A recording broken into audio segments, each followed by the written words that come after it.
Hello, ladies and gentlemen. Jerry here, your local real estate professional with Roll the Page. So, the rental market. It's been crazy. Getting a lot of questions about it, and so I'm gonna do basically a long form video here today. If you don't have time, if you have a short attention span, if you got to go to work, just turn this video off. Probably ignore me, actually, in general. This is going to be a little bit long-winded, and so I apologize for that in advance right now. But I'm going to go through, in relative detail, what I think is the reasons for the sort of global issue with rental prices, rental rates increasing over the last year or two. And then I'm going to do a little bit of a deeper dive into some of the problems and the reasons why we have such a crazy market that's going on. Excuse me for a second here, because I'm going to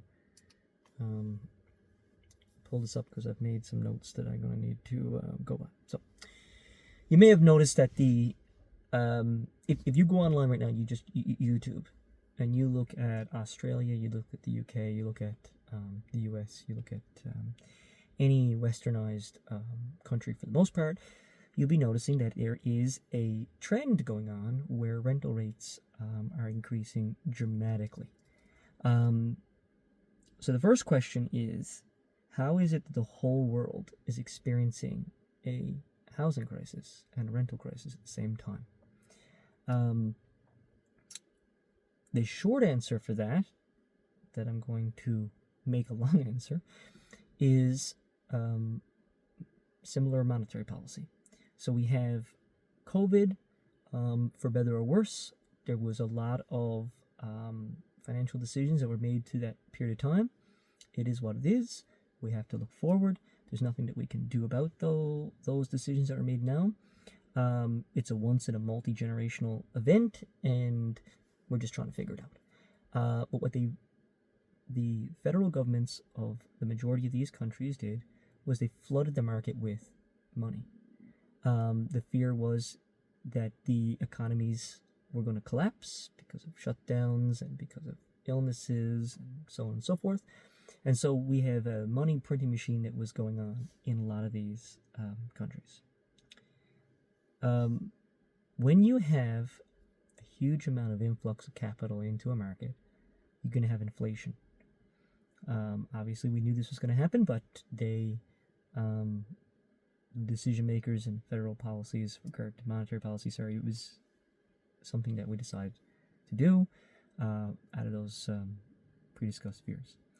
Now, what happens when we have huge amounts of inflation? We have the only tool that we really have from a monetary policy standpoint, which is to increase interest rates to slow that whole process down. There are knock-on effects to when we increase interest rates. The primary one is that, naturally, it increases borrowing costs. Over a period of time, now about 2 years, as interest rates have been increasing, and certainly over the next 2 or 3 years as the majority of the residential commercial mortgages roll over, the carrying costs on a lot of these mortgages is going to be very high, and it's going to increase for a lot of these property owners. And what do wholesalers, owners of properties do when their costs increase? They pass that cost on to the consumer. If it's a shipping company and it's increased cost in gas, it's an increased cost in the material, the product to the end user. In the case of homeowners, it's renters. In short, that is the reason why rental rates have increased so dramatically. It's because the mortgage rates on a lot of these properties have increased dramatically. So that cost can be passed on. But of course, that's an oversimplification, because we have other systemic issues. We have a huge demand issue. We have a huge supply issue. And so the real question is, okay, again, how do we have so much of a supply problem I'm going to focus a bit more on Canada in this particular case, but I do think that similar issues exist in a lot of these other countries I mentioned: US, UK, Australia, Spain, etc.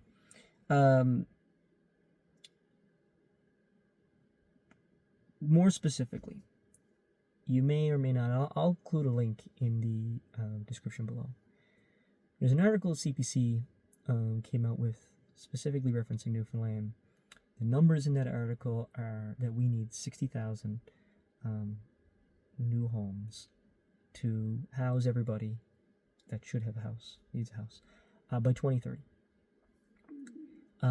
It also says in that article that the most number of homes that Newfoundland has ever constructed in a given year has been 2,500. So the article, crazy as it sounds, is insinuating that we need to now build 10,000 houses a year for 6 years, and the most number of houses that we've ever built in a given year is 2,500. What they don't talk about in that article is that number 2,500 is from like 2008 or 9 or 10 or 11 or something. This year, as of August, we've built about 300 houses in Newfoundland, 300 buildings, properties. You can pull that data right off the CMHC website. They have all the New Start data. So maybe we build 400 houses. Unlikely. Maybe we built 300 and something, 350 houses a year in Newfoundland for the last several years. So they're using 2,500, I guess, to have some sort of half reasonable reference point. Truth is, you could multiply the number of homes that are being built in Newfoundland by 10 and not even come close to the target of the 10,000 that they're saying that we need. So we have had a supply problem for a long time across Canada, but that's some specific numbers associated with Newfoundland. So the question that you would think immediately, I think, is that why has there not been a private venture? If there's such demand, Jerry, then why are not private developers, new home construction companies building houses all over the place if there's so much demand and so little supply? So here's the issue. There needs to be, first, a monetary reason to build these properties. And so, yes, okay, but there's all this demand, so we should be making money. Truth is, cost of material, cost of labor, the availability of labor, there's a huge number of factors that are contributing to why developers generally just don't want to build. They build and they focus on luxury, or they build, in the case of Ontario and BC, they build luxury condos because the process to build them is more streamlined, and they have the labor, they have the expertise, they have the structure in place to build those. If you look specifically at Newfoundland, we don't just have an entire generation, and this is what it is. The previous generation wanted their kids to go on and do, higher education and not have to work in trades and whatnot. What is created now is an entire generation of people that do not, as a preference, want to work in carpentry, electrical, plumbing, etc. So we have a risk of doing a construction project, coming up with the capital, trying to find labor, trying to find the expertise, having to work through the bureaucracy of municipalities, which, by the way, if you go from St. John's to Torbay, if you go from Torbay and you jump over to a different province and you go to Nova Scotia, if you go from Nova Scotia and you go to PEI, continue on my example there, every single municipality that you go to, every single province is going to have a different protocol, a different structure for getting a building permit, the process of what inspections are necessary depending upon what municipality you're in. There's no standardized interprovincial structure for getting approvals for construction. And so it makes it a bit more challenging for larger companies that see demand in different provinces to extrapolate their expertise and value proposition out to another province to become local experts. Okay, so you go in and you try to get an approval. It takes, in some cases, multiple years to get an approval in place to build a building. I'm talking about more sort of condo building, apartment building. Even if you do have the capital expertise, interests, so on and so forth. So you could spend years of your life to try to get approval and get rejected. You can spend years and get an approval in principle and then it go to council and get rejected. You can spend years of life, get approval at council, and then it goes to town hall community feedback. And as we've seen with multiple condo buildings around the city of St. John's, it's very difficult to get approval to build something. This is not a local, just a local problem. If you, again, go to YouTube and watch documentaries about the rental crisis, housing crisis across all the other countries I mentioned, you'll see that these systemic issues of bureaucracy, permits, cost of permits, labor shortages, material costs, and the other component there, the NIMBY, the not in my backyard scenario, where you have either consolidated, like entrenched population, or you have elderly people, or you have people who don't want their community to change, or they don't want a shadow on their house, or they want their view to be blocked. And so there is this ability for people who live in the area of a particular project that may very well be desperately needed to add additional supply to a particular neighborhood from a rental standpoint. They don't want rentals. There's not enough parking, there's too much density. There's a cultural dynamic where we don't want our neighborhoods to change. So very quickly, I'm going to recap here now because this is going to go long. It starts where we have inflation and a tool of high interest rates to try to stamp that inflation down. When we have high interest rates, the carrying cost of that is increased to the property owners. That carrying cost is passed on to renters. So we see rental rates go up. We then have the systemic, more so long-term issues because of the rising interest because of mortgage, the rising rental rates because of rising interest rates is a relatively recent phenomena. But the underlying issue of supply has these giant problems that I've elaborated on. Then you add on to that the demand component. So why is there so much demand? And this, to me, there's a lot of reasons, but the three big ones that I would say is what I call debt movement.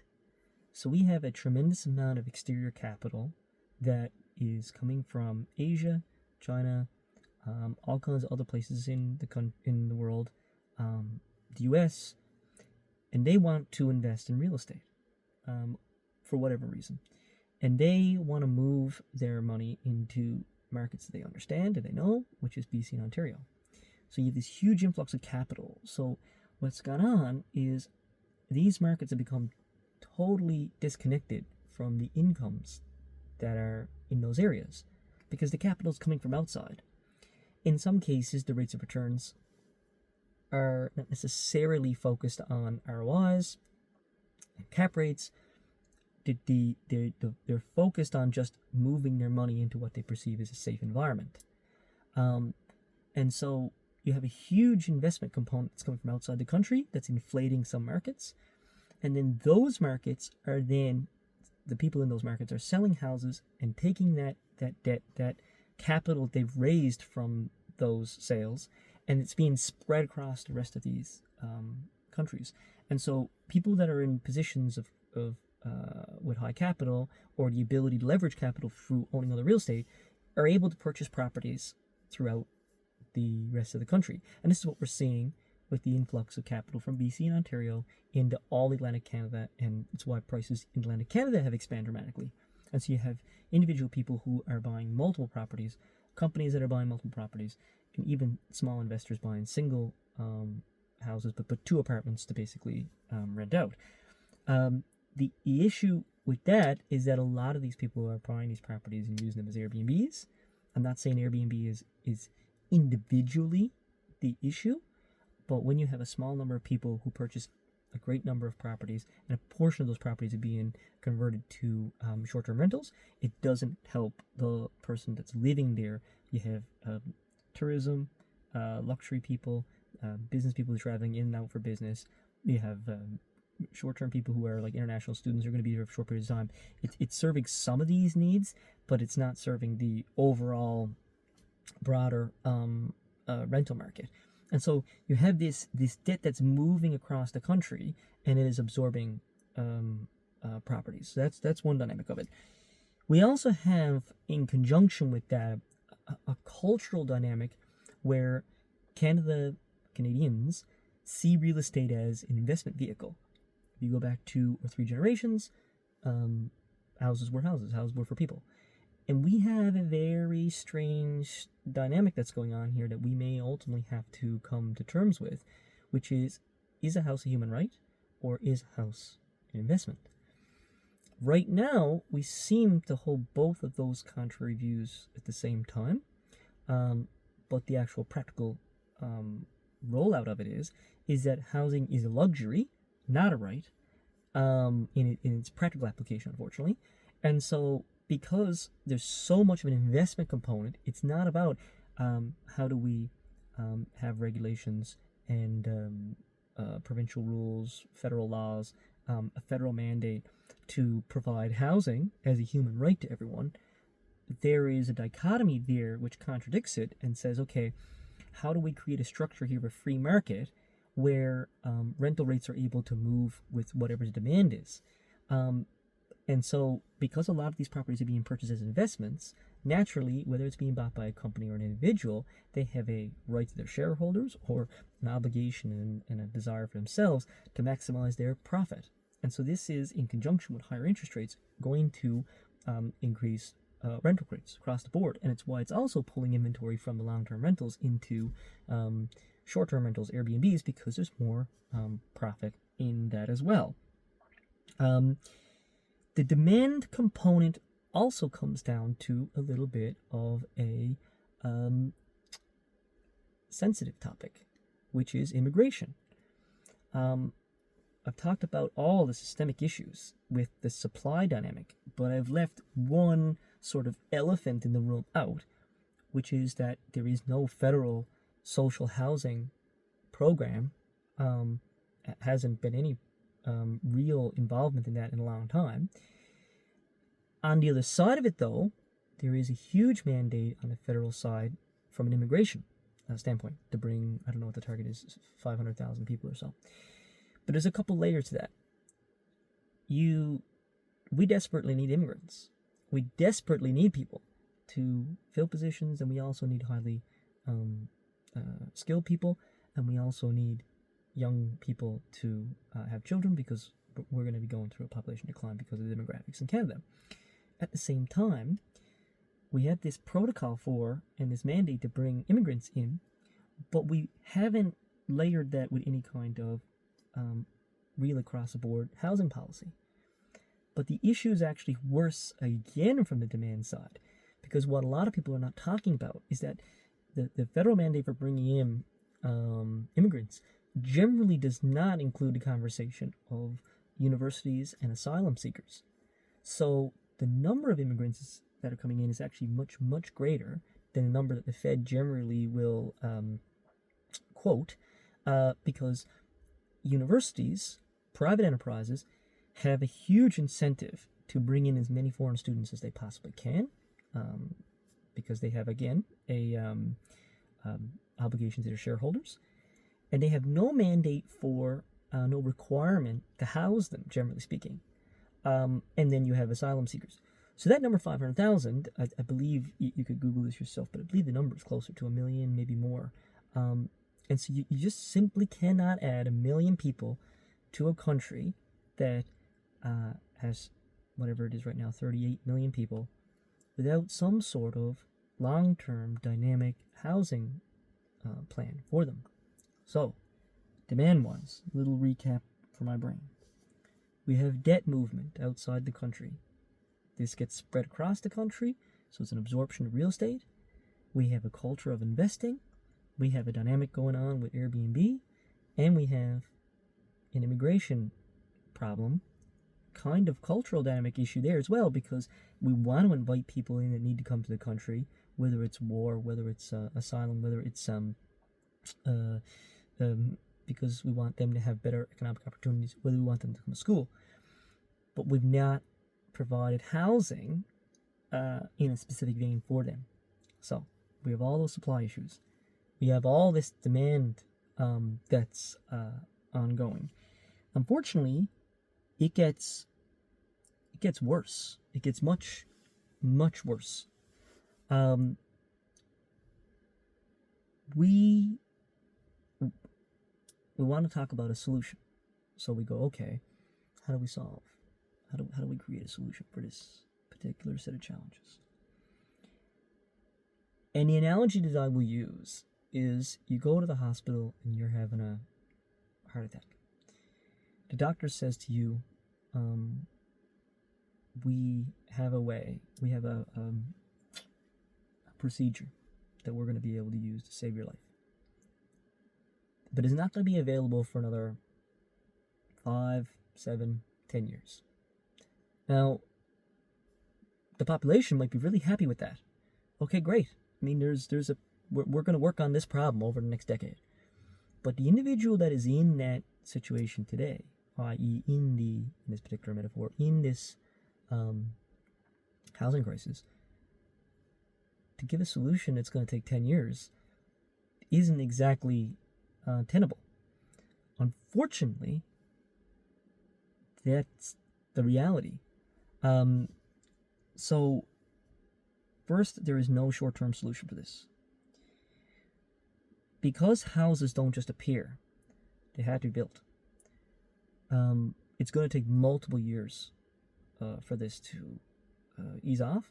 And in the short to midterm, 1 to 5 years, 2 to 3 years, it's going to get a lot worse because interest rates are very likely to increase a bit more as we are still having issues with inflation. You can look around, you can see the price of gas, you can see the price of groceries.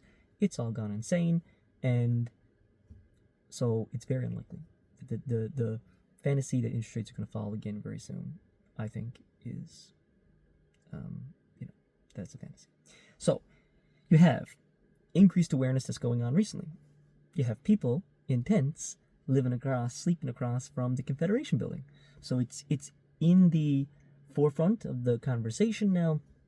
Fed comes out and says housing's not our problem. Then they come out and say, okay, we're gonna start to work on this. Tax incentives, which have been talked about, again, super long term. But as you and I all know, tax incentives may get a developer to start a development that they might have been on the fence considering, but none of that cost is going to get passed on to the end consumer in the case of low rental rates. It's not going to happen.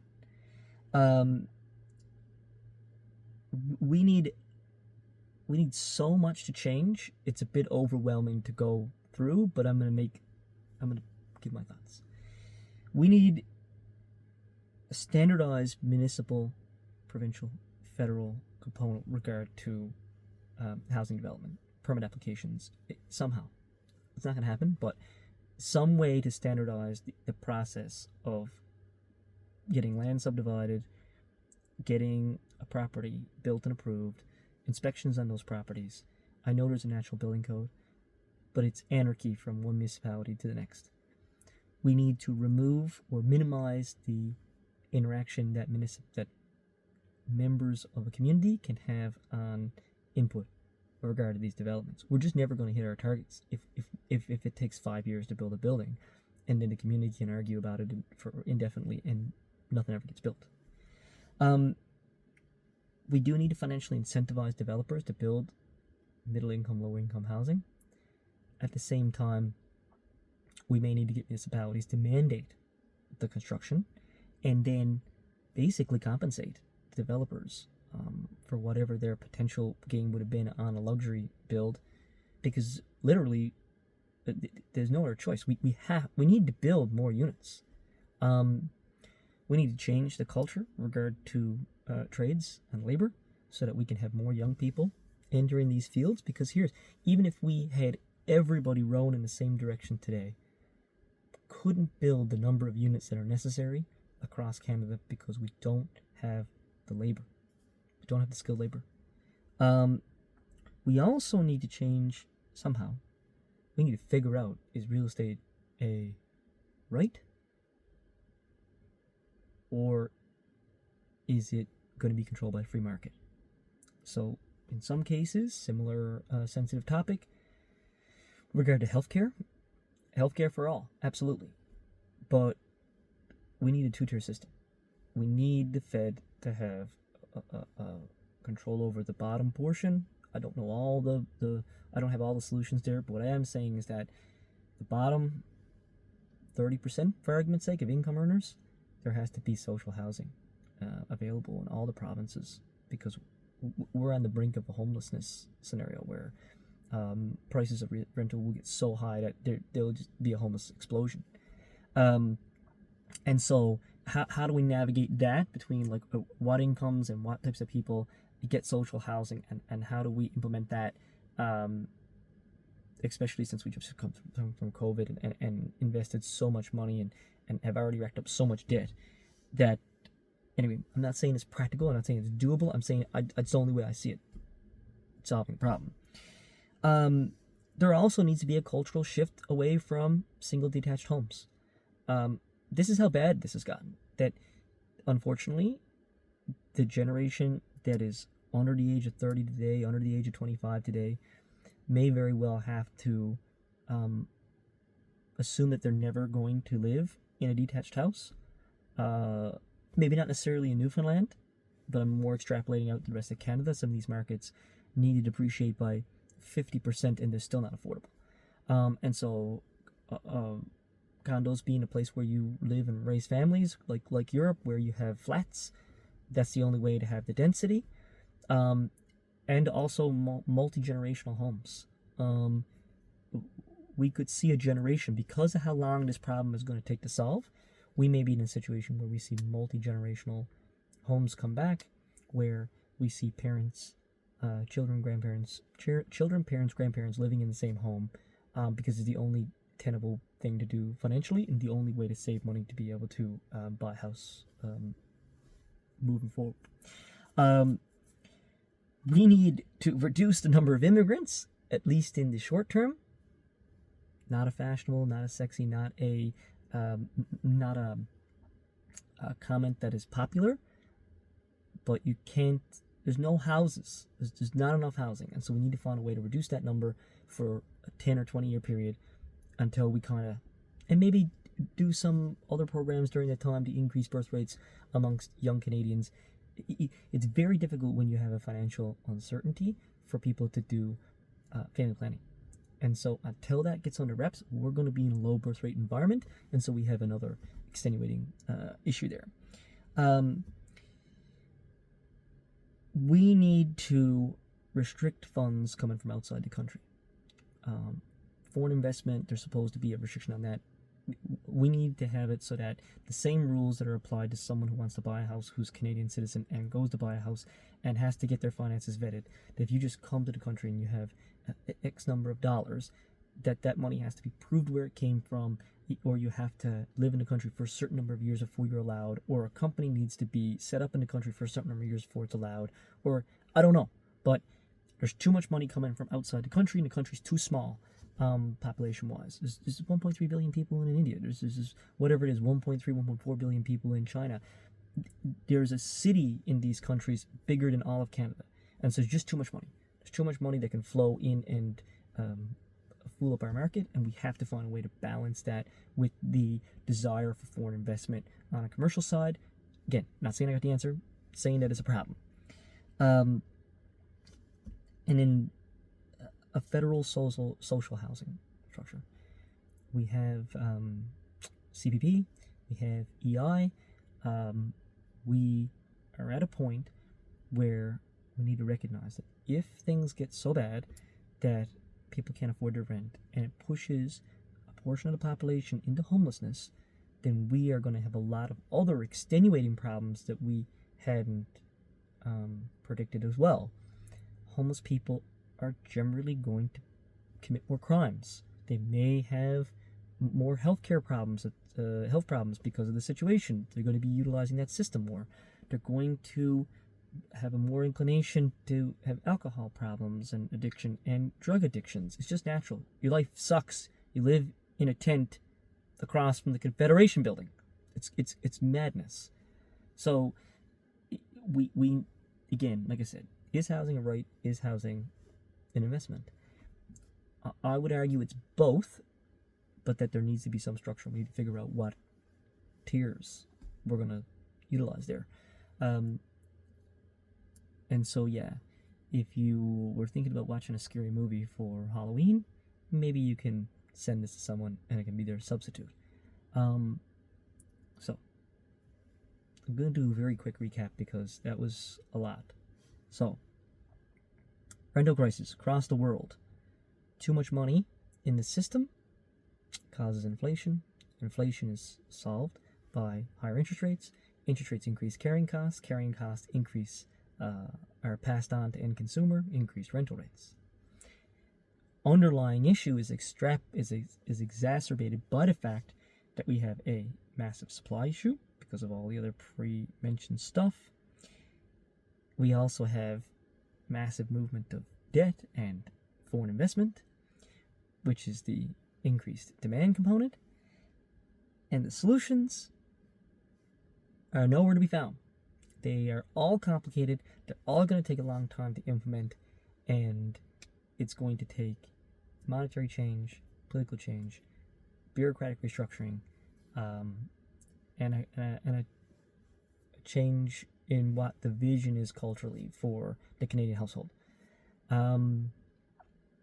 Yeah, so sorry about the depressing video, but that is that's the reality of our rental crisis, and it, like I mentioned before, it's going to get worse before it gets better. And I wish I had a simpler solution, but yeah, this kind of encompasses that. Sorry for the extremely long rant, but hopefully this educated and added a bit more information to your day, and hopefully it's a bit more top of mind and we can start working on these problems so that we can reduce the cost of housing in the future. So yeah, anyway, enjoy your weekend. Cheers.